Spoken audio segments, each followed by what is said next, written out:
Sonido bien, luz bien, acción. Cumplimos un año de gobierno en Barcelona desde que llegamos al ayuntamiento y la verdad que hemos tenido un hermoso regalo para celebrar ese aniversario que no pasa todos los días y que es la visita aquí a Barcelona de Estela de Carlotto, abuela de Plaza de Mayo, símbolo de dignidad y de tantas cosas como muchísimas abuelas. Bueno, lo primero que uno le pregunta a una abuela cuando la tiene frente es, después de todos estos años de lucha, ¿cuál ha sido la importancia de los juicios en Argentina o para América Latina, ¿no? En general, y de toda esta lucha por la verdad y contra la impunidad? ¿Qué balance hace? El balance es positivo, es bueno, solamente que es muy lento. Vamos a tener en cuenta que prontito cumplimos 39 años de caminar, buscando lo que son consignas firmes, memoria, verdad y justicia. No fue fácil. Primero en dictadura era imposible, pero no obstante supimos tocar puntos interesantes para recibir de alguna manera la información necesaria de las personas que fueron liberadas de los campos de concentración, que se exiliaron en diferentes países. Por eso hemos visitado de acá de Europa muchísimas localidades donde vivían, y algunos siguen viviendo todavía, estas víctimas del terrorismo de Estado. Teníamos información de cómo se los trataba, qué se les hacía, que nacían niños, a veces los nombres de las personas, porque en general los prisioneros trataban de no identificarse para evitar los daños a su propia familia, aunque por supuesto los depredadores sabían quiénes eran. Bueno, ya llegada la democracia, tuvimos un primer juicio muy importante a las 3 primeras juntas. Hoy nos preguntamos por qué no se juzgó la cuarta, porque realmente entregarle la banda presidencial, un genocida, a un presidente electo con el voto popular, no es grato verlo incluso registrado en esta historia, ¿no? Pero fueron condenados. Pero lamentablemente hubo retrocesos y ahí la justicia se paralizó con 2 leyes de punto final, una obediencia debida a la otra. Punto final era, bueno, que se ponía un plazo muy cortito para terminar con los juicios y después de eso ya no se podía hablar más. Y obediencia debida es que eran libres todos, pobres hombres, habían obedecido órdenes, cumplieron las órdenes de sus jefes. O sea, excluían a miles de personas que realmente eran criminales. En ese momento de la decepción de estas leyes, que llorando se lo pedíamos a los parlamentarios que no la firmen, y algunos lloraban junto con nosotros también. Mi generación, claro, que creció sí. en Argentina, Exacto. manifestándose contra esas leyes. Exacto, sí, los jóvenes venían, los familiares, eran manifestaciones frente al Parlamento en Buenos Aires, ¿no? Salió igual, hubo algunos que no la firmaron, y bueno, entonces ya en ese tránsito de casi 20 años de convivencia con los asesinos en la calle, supimos también, los organismos, darle a la justicia el rol de hacer juicios por la memoria, los familiares de las víctimas, ir a poner un testimonio de lo que sabíamos, aquellos que fueron liberados de campos de concentración y estaban en el país también, y se fue acumulando en esos juicios por la verdad, que no tenían efecto penal, muchísima información, que cuando estas leyes caen y son declaradas inconstitucionales durante el gobierno de Néstor Kirchner, ya tenía la justicia un bagaje enorme de información que le sirvió para organizar los juicios en cada provincia, por suerte. Y lo muy notable, que lo decimos mucho, sobre todo en Europa, no fueron juicios especiales, ¿no es cierto? No fueron tribunales creados especialmente, son la justicia ordinaria en tribunales federales ordinarios y con todo el derecho a defensa en juicio de esta gente. Tienen sus abogados y, por supuesto, aportamos todas las pruebas con nuestros testimonios y ellos a la vez niegan y aparte no hablan, no se les escucha la voz. No se arrepienten, no dicen, no cuentan. Yo me acuerdo que en uno de los juicios a los que tuve que asistir, yo le dije cuánto valdría que esta gente que está siendo juzgada y condenada, y que así tiene que ser, se le ablandara el corazón sabiendo que hay abuelas que se están muriendo sin abrazar a sus nietos. El corazón no se le ablandó en absoluto, y no solo no se le ablandó, sino que nos mostró un cartel intimidatorio, como diciendo: a ustedes les toca lo mismo que a Julio López, que es una víctima de la democracia como desaparecida, por haber ido a testimoniar. Y bueno, y nosotros tenemos un trabajo enorme. Yo creo que es el organismo, el CELS también, que es un organismo específico de abogados, pero como de afectado, el único organismo que tiene juicios en todas las provincias, porque en todas ellas hay que buscar niños que nacieron en sus centros clandestinos de detención, y nos trasladamos, se trasladan los abogados, entonces se los condena acá, se los condena allá, o sea que acumulan condena eterna, si se quiere, ¿no? Los máximos responsables, se sigue en grado inferior a las responsabilidades, y ahora estamos empezando a juzgar a los civiles, que en general son terratenientes o son empresarios. ¿No? Porque cuando se hablaba en América Latina de estos golpes, que eran golpes cívico-militares, y que en realidad tendríamos que decir golpes, ¿no?, cívico-empresariales. Claro, exactamente. A veces eclesiásticos incluso. Porque también los lo hubo. Tuvieron un papel importante, y Sí, creo que es importante recordarlo también, para que no se repitan. Exacto. Bueno, al principio hablábamos de dictadura militar. Después le agregamos cívico-militar porque fuimos viendo que en grandes fábricas los patrones, los dueños, los empresarios entregaban a sus obreros a la matanza. Y estamos pensando en si no le agregamos clerical, porque si bien felizmente tuvimos obispos que nos defendieron, era un número muy pequeño al lado de la cantidad de obispos que hay, y de la complicidad que tuvieron, muchos de ellos conviviendo con estos militares que usurparon el poder. La Iglesia, por acción u omisión, fue cómplice, la Iglesia Católica, porque la Iglesia Protestante y otras iglesias fueron solidarias y nunca hicieron, digamos, uso de su situación religiosa para involucrarse, ¿no?, en esta historia. Es muy difícil, Estela, cuando te oigo, no pensarlo desde aquí, desde Barcelona, desde lo que ha sido la historia del Estado español, digamos, en general, ¿no?, cuando hablabas de estos corazones que no se ablandan, que perseveran, ¿no?, en la impunidad, en realidad, en tantas cosas. Como sabes, ¿no?, la dictadura franquista ha tenido efectos terribles en la sociedad española en general, y aquí en la catalana de manera muy particular. A mí me consta que cuando estuvieron las abuelas de hace algunos años, un grupo de nietos, ¿no?, así es, sí. Acá en Barcelona, o desaparecidos aquí en Barcelona, se acercaron a hablar con las abuelas, porque su lucha es una lucha que es universal en algún sentido. ¿Cómo ves la situación en ese sentido? Bueno, la dictadura franquista fue conocida y sigue siendo recordada como algo tremendo en el mundo entero, ¿no?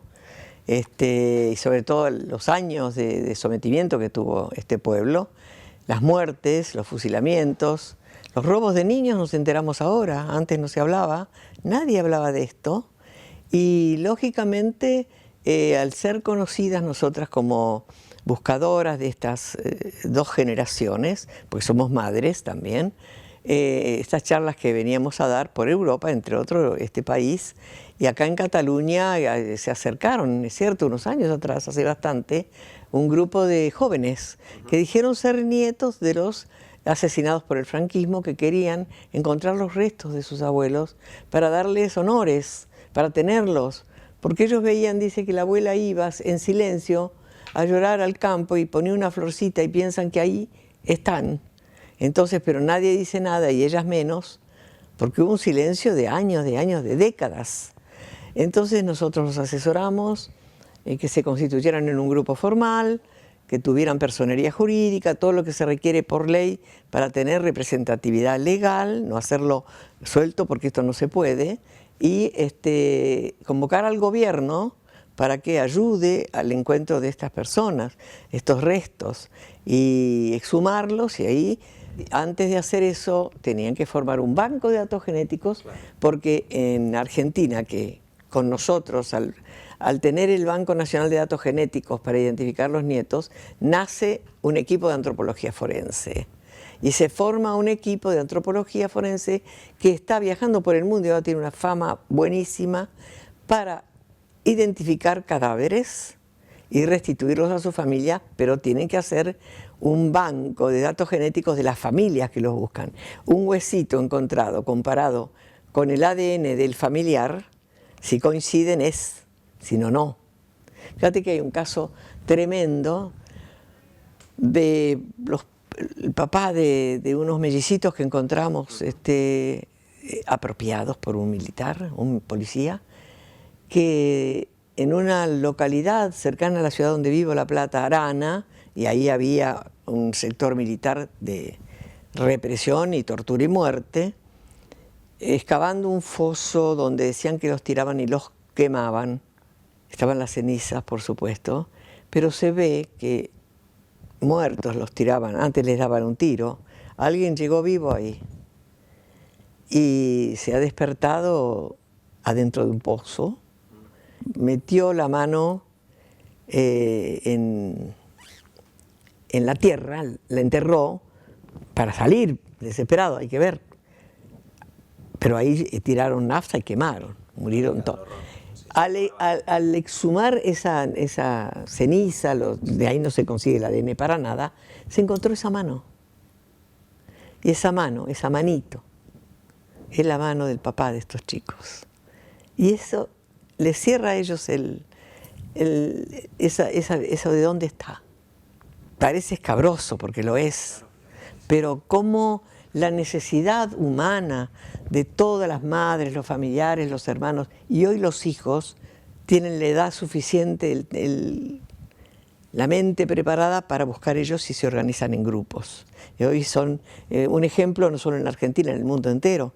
Bueno, yo la verdad que si lo comparo con lo que ha ocurrido en España, lo que ha conseguido el movimiento por los derechos humanos, madres, abuelas, hijos y los movimientos en general en Argentina y en muchos países de América Latina, ha ido mucho más allá de lo que se ha conseguido aquí, ¿no? Sí.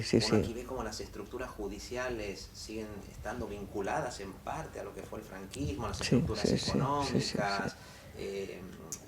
En realidad la continuidad que se ha producido, digamos, es enorme, ¿no? Nosotros ahora, por ejemplo, como gobierno nos hemos adherido a la querella contra el Estado, primero contra el Estado italiano, ¿no? Por los bombardeos que se produjeron, ¿no? Por ejemplo, entre Barcelona, bombardeos sobre la ciudad indiscriminados, y hay una querella contra el Estado italiano, con la cual no nos hemos adherido, y estamos dando apoyo a la querella argentina. Pero claro, una cosa que la historia enseña es que los derechos tienen que lucharse permanentemente, ¿no?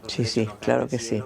Y que cuando no se luchan suelen producirse retrocesos. Claro, Quería preguntarte cómo ves la situación de Argentina y de América Latina en general ahora, donde se ha abierto el peligro del retroceso, donde están llegando al poder gobiernos conservadores, bueno, que amenazan, ¿no? con intentar volver a situaciones anteriores que se habían superado. ¿Qué visión tiene? Pero mira, nuestros hijos dieron la vida y la frase de ellos era que querían justicia social, autodeterminación de los pueblos, la patria grande. Y hemos tenido y tenemos la democracia más larga de nuestra historia en Argentina, por lo tanto la estamos defendiendo con uñas y dientes y avanzando. Y con la última década pasada, que se dio en llamar en la Argentina la década ganada, se ganó mucho, se hizo mucho. Y en Latinoamérica, con la misma intención, y gobiernos legales, digamos, bien elegidos por el pueblo, y sobre todo con la misma dinámica de la patria grande, se hace el Mercosur, el UNASUR y todo eso, de no entrar en el ALCA, de tener la autodeterminación y el recupero de la identidad. Tenemos un idioma, una forma, cada uno. Con presidentes comprometidos, eso se fue dando. Pero resulta que ahora, lamentablemente, hay como un retroceso, efectivamente, porque hay una persecución a países que tienen todavía esos gobiernos progresistas y se vota y se elige en algunos países gente que va en camino contrario a todo lo que se planeó y se deseó, y por lo que, insisto, dieron la vida a nuestros hijos, que es entrar en la vorágine de la deuda externa, de lo del Atlántico, que el ALCA, que ya no se llama así, de la intromisión en nuestra cultura, en nuestro quehacer, en nuestra economía. Lo del golpe blando en Brasil, una noticia. Claro, Dilma Rousseff la han acosado. Por suerte parece que ahí las cosas se están volviendo a su lugar, porque todo tiene, la mentira tiene patas cortas y además gente que está tratando de involucrar en delitos a una buena persona, resulta que es un delincuente. Sí, sí, sí. Entonces, atención, porque parece que, digamos, no importa si esta gente que quiere cambiar para mal, violenta las leyes, desconoce la justicia, ignora al pueblo, y en el caso de algunos parece que más que un país es una empresa. Están viendo el signo peso. La cultura no da dinero, se gasta, no nos sirve la cultura, el arte no da dinero afuera. En la Argentina estamos penando por las universidades y facultades que no tienen el presupuesto que corresponde a la inflación enorme que hay, ¿no? Todo esto está combatido desde cierto sector de la sociedad que ha quedado alerta, y sobre todo en Argentina hay una juventud militante maravillosa. Uno te escucha hablar con toda esa fuerza, ¿no? Con toda esa energía, y piensa cómo las luchas por cambiar el mundo también nos cambian personalmente, ¿no? Y a veces nos implicamos en batallas colectivas porque nuestra vida personal ha cambiado. Yo una cosa que quería preguntarte más personal es cómo el asesinato de tu hija, Laura, los 30.000 desaparecidos, ¿qué cambios producen en una persona, en una mujer, docente, maestra? ¿Cómo te cambió la vida esos hechos y ese momento? Mira, yo soy otra y soy la misma. Otra en cuanto a mi posición frente a estos temas de los que estamos hablando. La misma en cuanto a la fuerza, porque siempre fui muy activa, medio líder, siempre la injusticia me rebeló. Yo, porque te digo esto, tengo poesías que escribía cuando era muy chiquita, con una letra y una falta de ortografía que ni te cuento, y era la guerra en ese momento. Yo nací en el 30, calculá, la guerra, y como llegaban las informaciones de los niñitos que quedaban caminando, huerfanitos, de un país a otro, y eso se me grabó, y yo escribía sobre los niños de la guerra. O sea que yo ya tenía la injusticia, el otro, que si se discriminaba a alguien, ¿por qué? ¿Porque es morochito o porque es pobre? No. Y yo decía, vengan, no lo invitaban a la fiesta porque era, ¿por qué no lo invitás? O sea, toda esa cosa que tenía del sentimiento, de que todos somos iguales, lo arrastro de aquella Estela. Claro.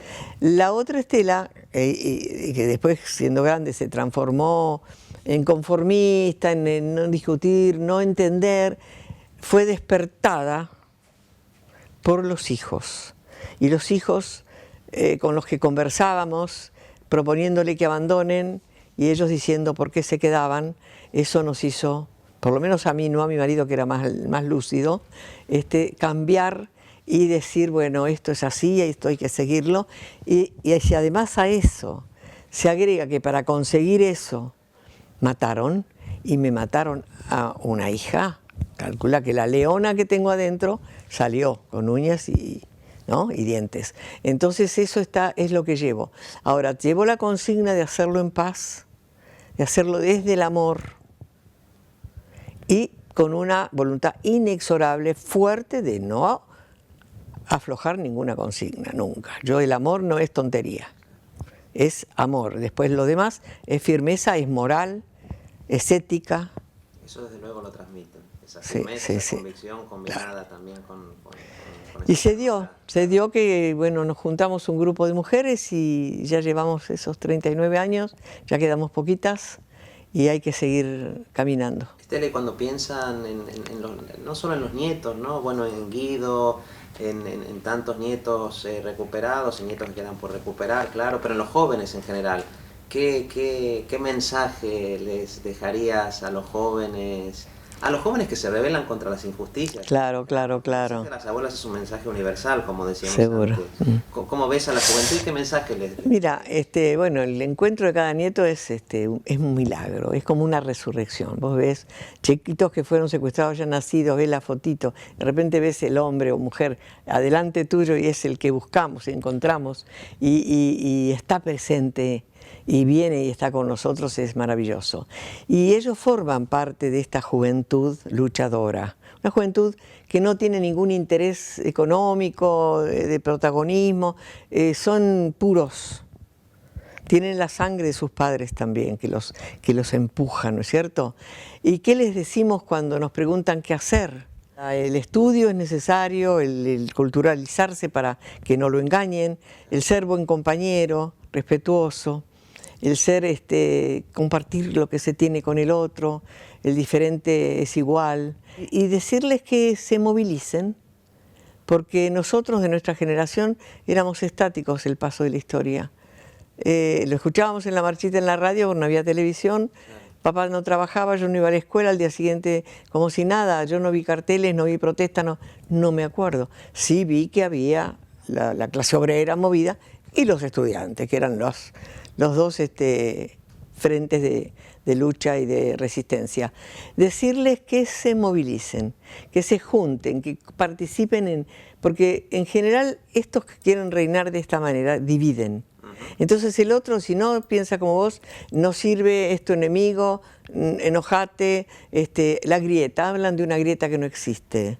Entonces sabemos que esta juventud y estos adolescentes incluso van a ser el relevo de tantas cosas y la continuidad de tantas cosas. O sea que ya están caminando y a otros hay que ayudarlos a caminar. Bueno, Estela, la verdad que muchísimas gracias. Quiero decirte que en términos personales, este encuentro personal, como hijo de asesinado en la dictadura, la verdad es que restaña muchas de las heridas que la dictadura nos infligió, que no nos han vencido, que seguimos batallando, y como responsable institucional ahora en el Ayuntamiento de Barcelona, lo cual también es un gran honor que sepan que esta es su casa. Gracias. Y como decimos nosotros, abuelas de la plaza, Barcelona las abraza. Muchas gracias. Bueno, y yo te quiero decir, así agarrándote las manos, que muy felices de haber conocido a la alcaldesa y de haberte conocido a vos. Cuando nos dijeron un argentino, se nos llenó el corazón de alegría. Estás haciendo lo que tu papá quiere. Bueno, muchas gracias. Suerte.